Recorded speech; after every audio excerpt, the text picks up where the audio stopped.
The show where there are no penalties, nothing is offside, and everything is fair game. This is The Gloves Are Off. Hello and welcome to this very special edition of The Gloves Are Off. I am your host, Carly Agro. Brian Curran is not on set, but I don't think anyone at home is going to miss him because I am joined by Scott Hartnell of the Philadelphia Flyers. Welcome, Scott. Thank you. And dropping the gloves against you today is Clarke MacArthur from the Toronto Maple Leafs. So welcome. Thank you.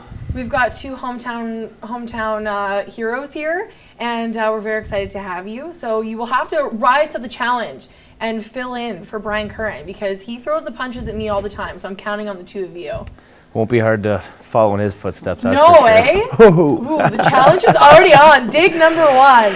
Well, I wanted to get started on the show with you guys. Our first segment is Dump and Change. If you don't like one of the topics, you can dump it and change. You do get one of those. I've got some hard questions for you, though, and I'm hoping that both of you are going to answer them. First, though, I wanted to actually talk to you both about the Bobcats, just because you're both from here. What was it like for you two to kind of learn that junior hockey might be leaving the border city? Were you crushed? And how determined were you to do what you could to keep it here? Who wants to go first? Well, both my brothers played for the Blazers at the time growing up, and just something we did every winter was go to the games on the weekends, and a lot of great memories. And I was fortunate enough to play for the Blazers when I was 15, and to support them to stay in Lloyd. I think biggest fear around town is if the team left, they'd never get another team back. So right. To keep it here was huge for the city, and just excited about it. And what was it like learning that junior hockey might be leaving your hometown? Yeah, I never ended up playing for the Bobcats slash Blazers, but I used to go to their camps every year, and growing up, like you said, in the winters, you go to all the games on the weekends when you get a chance. So it was, it was something where you look up to the players, and I always wanted to get in that league and and play that kind of hockey. So. Do you think it was the case too? I mean, for me, you mentioned if the team goes, chances of getting them back are few and far between. But for me, it was I don't think people are going to realize what they have until it's gone. That's like, I think, NHL cities, when Winnipeg left, they were starving for a team, and now they got it back for the next season. Because they got a team back. Exactly. So we I think just the whole city, and I was, like Clarke said, you're one of those kids when I was 12 years old, hanging over the edge, just like kids do to us in the NHL now, and give me your stick. When you got one, you were just so jacked. So a lot of great memories, and then definitely want to keep it here. And what did it mean to see the community really step up? Because now this is a community-owned team. So what did it mean for you to see all the people in Lloyd step up, buy the season tickets, buy the shares? Was that encouraging for you? Yeah, it's nice to see that, and I think that just shows what this community is made of, and they obviously needed the support, and the team did, and everyone was there to step up, and I think it's the right choice. I mean, it's kids in this town, they're growing up playing hockey and they want somewhere to play, and maybe some will be fortunate enough, like Scott was, to play in his hometown for a year. So. All right, now we got to move on. Our next topic here, we've got Friday's a big day. July 1st might be an even bigger day. You just used the word choice, Clarke MacArthur, and now I have to ask you.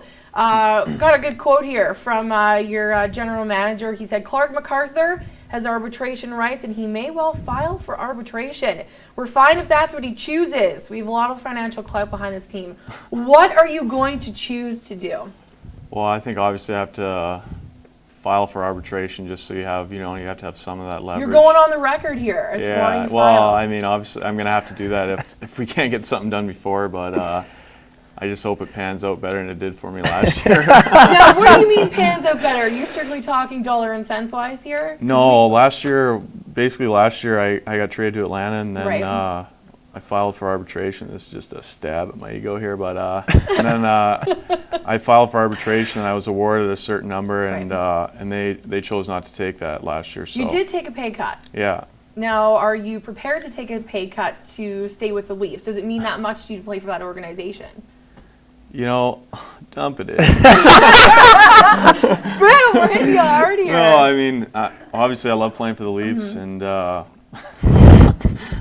but at the same time, you don't want to be known as, the Mr. Discount all over the league. So just fair is fair, and Yeah, so. No, that was a good answer. So are you looking forward to then having, is this a stressful next few days for you? I mean, are you, what's going through your mind as you're kind of on vacation, I guess, but you've got a lot of work to do in the next few days? Yeah, I mean, it's kind of an easy process just to start. It'll be more nerve-wracking come, July 20th, and when they start setting hearings, and if you don't get something done prior to the arbitration. So obviously I'd like to get it done earlier so I don't have to go buy a suit and go to another case. So okay, let me put you on the spot then, since we've already put Clarke. What do you think would be a fair / reasonable? Because we don't want him to be the discount, So what can you see for Clarke in the future?